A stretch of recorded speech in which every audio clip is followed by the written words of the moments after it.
It's a Blue Jackets game day. I'm super excited. You should be super excited. There are two Blue Jackets games today, one in the afternoon and one in the evening. We're going to talk about that, and we're also going to finish our chat with Jeff Svoboda about what we can expect from the Blue Jackets this season, and is Kent Johnson a dark horse choice for the Calder Trophy? All that and more on today's Locked on Blue Jackets. Locked on Blue Jackets, your daily podcast on the Columbus Blue Jackets. Part of the Locked On Podcast Network. Your team every day.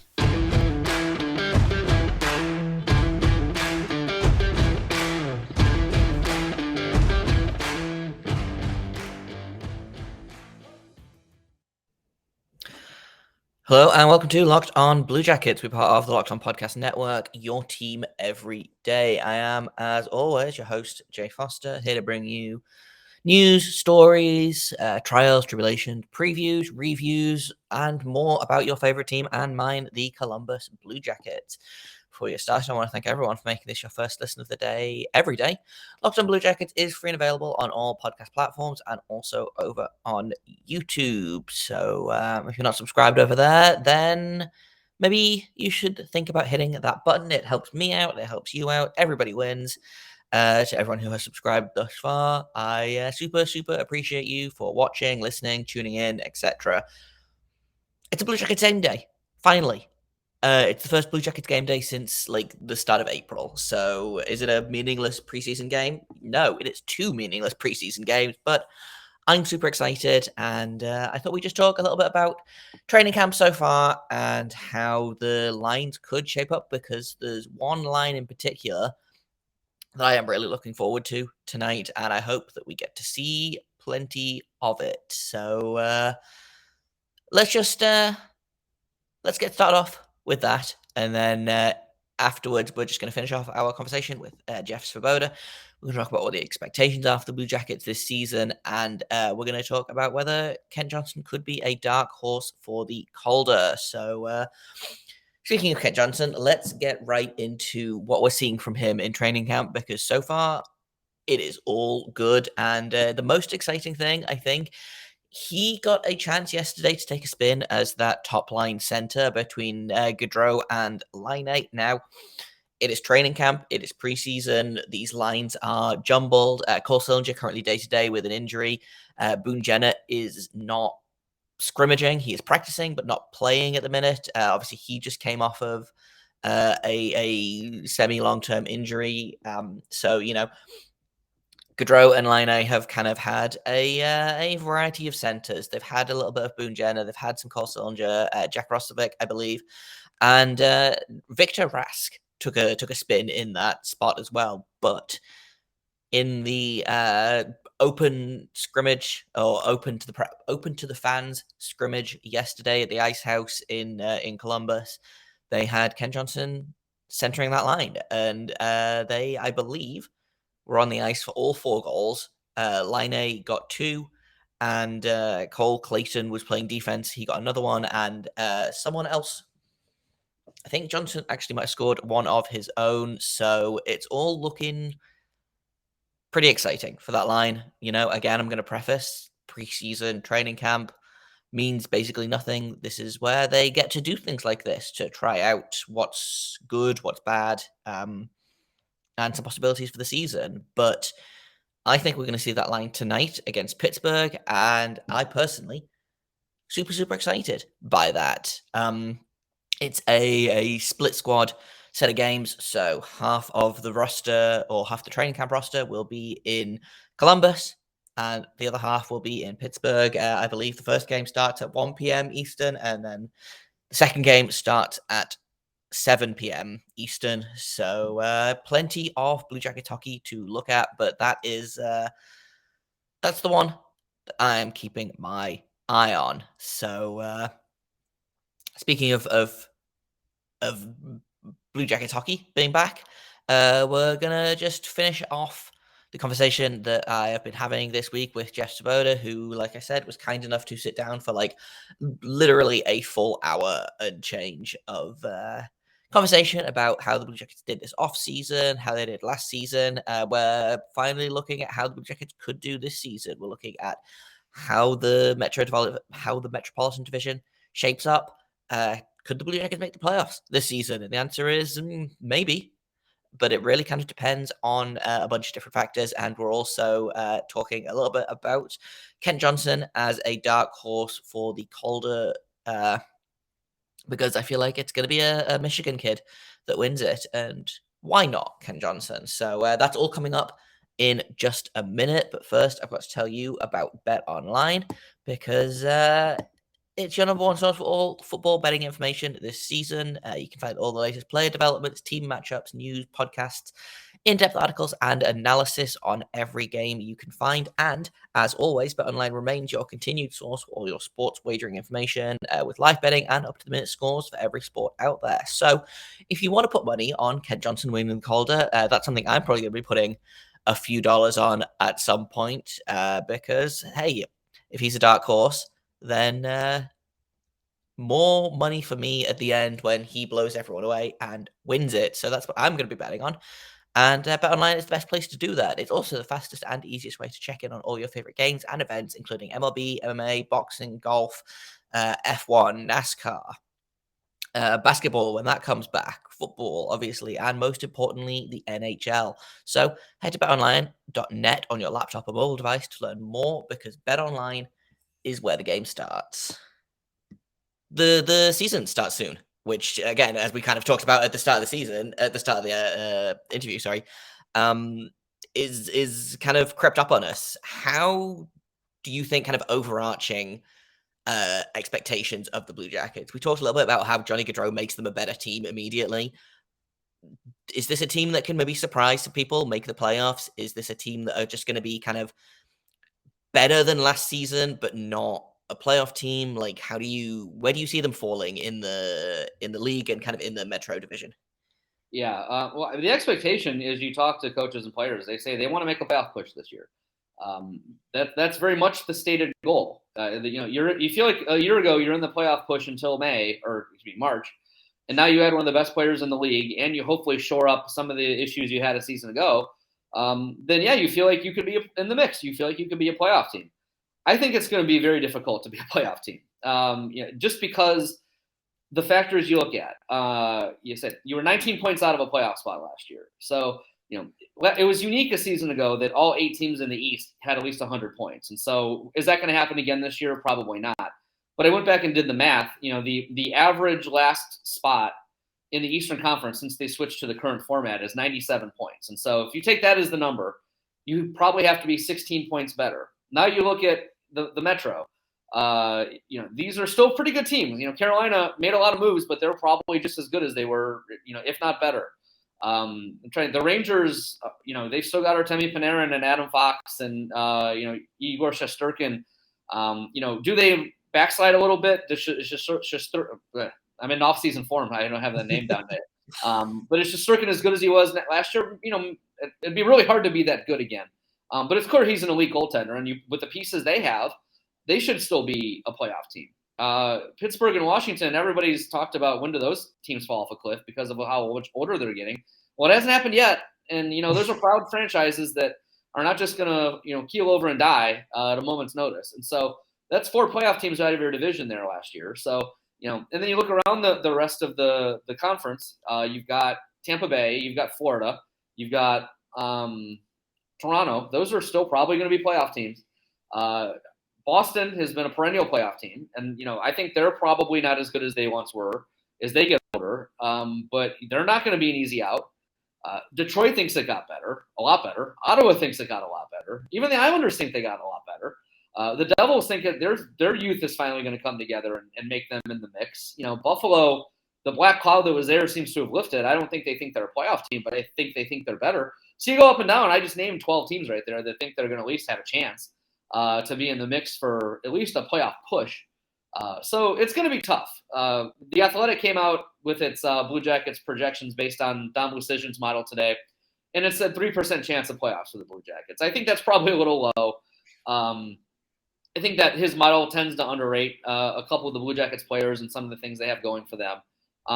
But that's a harsh reality that I don't think I think if you ask Blue Jackets fans right now, it's 50-50.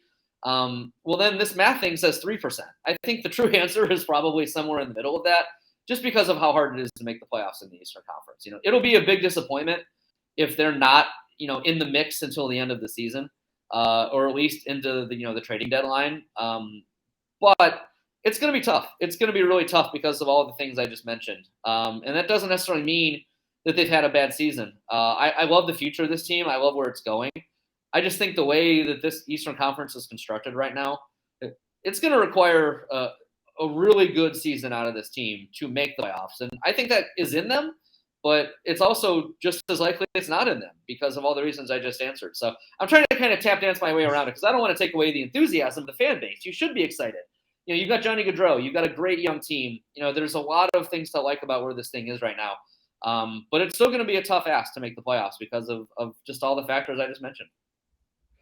Yeah, it feels very much like this is it's weird. It feels almost like it's out of the Blue Jackets' hands at this point, and it's very much dependent on, like you say, how the Rangers do, how the Islanders do, how the Devils do. I think no one's expecting Philadelphia to do much of anything, but kind of the every other team apart in the division, apart from maybe Carolina and oh god, I've completely blanked on what team I was going to talk about. But outside of Philadelphia, who's probably going to be at the bottom, Carolina's probably going to be at the top. Like, all of the other teams could either finish second or seventh, and I don't think I'd be surprised by any of it.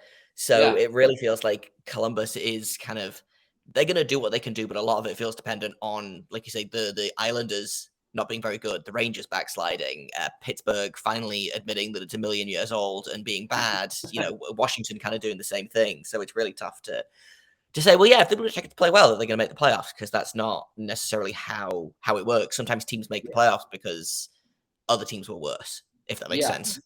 In a minute, I'm going to finish my conversation with Jeff all about Kent Johnson, mostly. So that's what's coming up next on Locked on Blue Jackets. Yeah, well, something I'm very fond of saying is, I think there's 25 or 26 good teams in the NHL. There's obviously, the Arizonas, Chicago, probably Montreal, Philadelphia.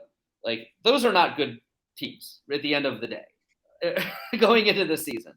But outside of that, and I'm sure there's some others that I'm just not thinking of off the top of my head. But if you look around, there's 25 to 26 teams I think that they can compete for the playoffs this year. And if you don't bring your A or A minus or B plus game on a nightly basis, they're going to beat you. Or some of these teams are maybe not quite good enough to be a playoff team, but they have really high, 2 or 3 really high level players that can beat you if you don't show up and take care of them on a nightly basis. And so, I think as you look around this league every year, there are, probably 5 to 6, if not 7 or 8 good hockey teams that are probably playoff caliber hockey teams that just don't make it because of the way that this is done. I mean, look at Vegas. I know it was so much schadenfreude in the NHL last year that Vegas didn't make the playoffs because, well, there's a lot of reasons why.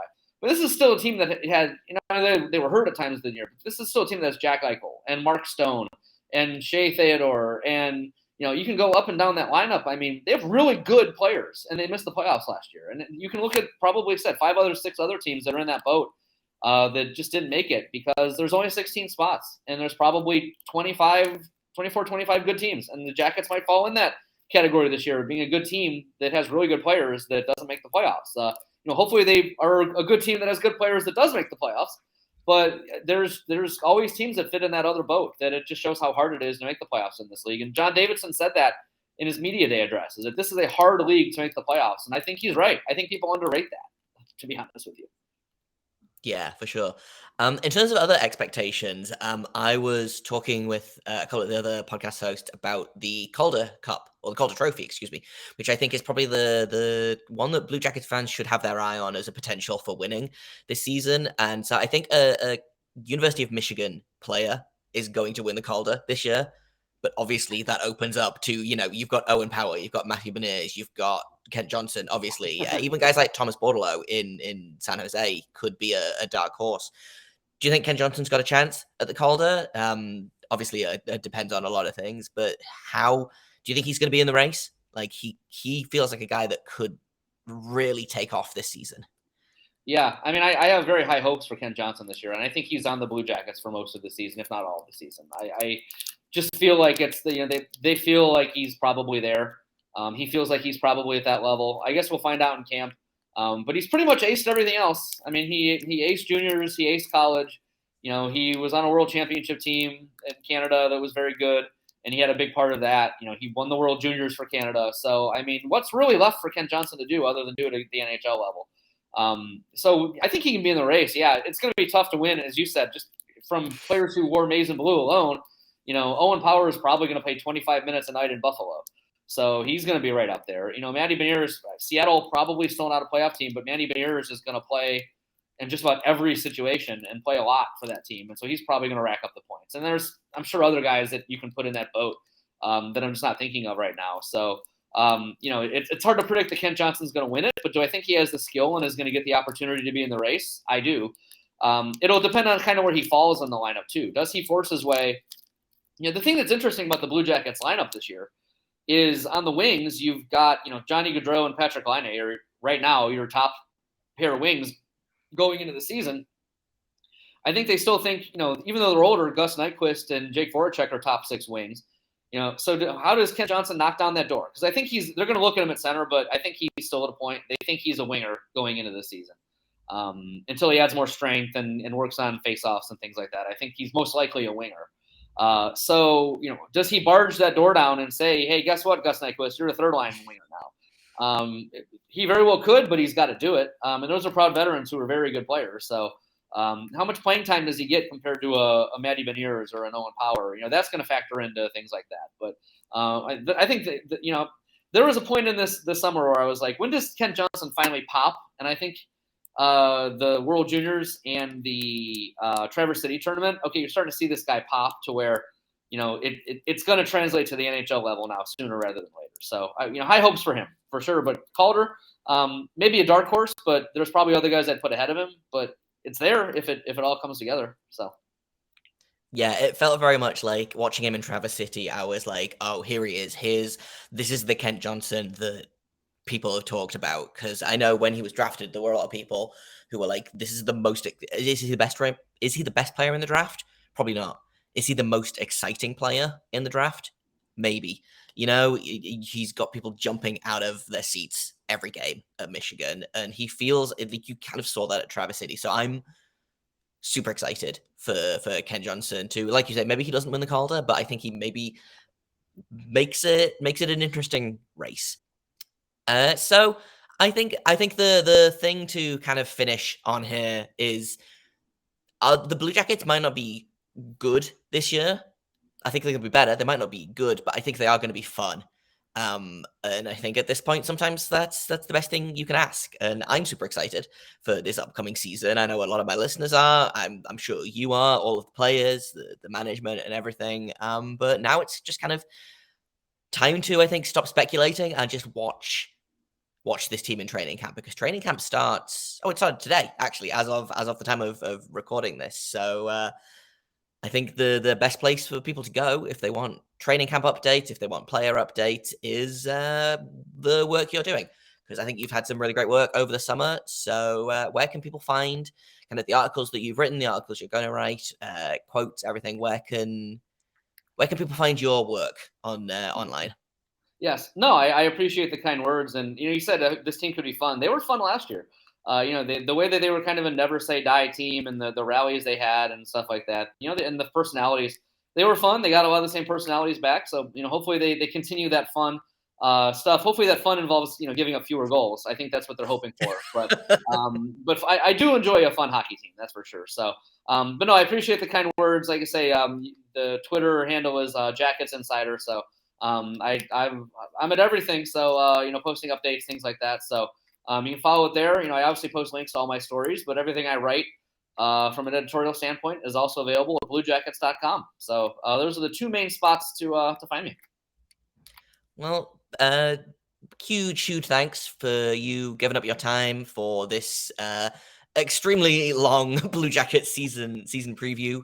And I appreciate it. I'm super excited to see the upcoming season and the coverage as well. So thank you for sitting down with me. No problem. I appreciate you having me on. Thank you. And that's all I've got for you today. Tomorrow is Monday already. And we're going to be talking about the games that happened on Sunday afternoon and evening. We'll do a couple of reviews of those games, some recaps, what was good, what was bad, what we could see in the future, things like that. So that's going to be tomorrow's episode. I've been Jay Foster. You can find me on Twitter at _Jacob Foster, JAKOBFOR. STER. You can find this podcast at LO_Blue Jackets. If you have comments, questions, criticisms, you can email me at lockedonbluejackets@gmail.com. And thank you once again for making this your first listen of the day every day. Locked On Blue Jackets is free and available on all podcast platforms. And we are also over on YouTube, trying to hit 250 subscribers before the season starts in October. So if you're not subscribed, then feel free to hit that subscribe button and help me out, help you out. Everybody wins. And until tomorrow, make sure you stay locked on.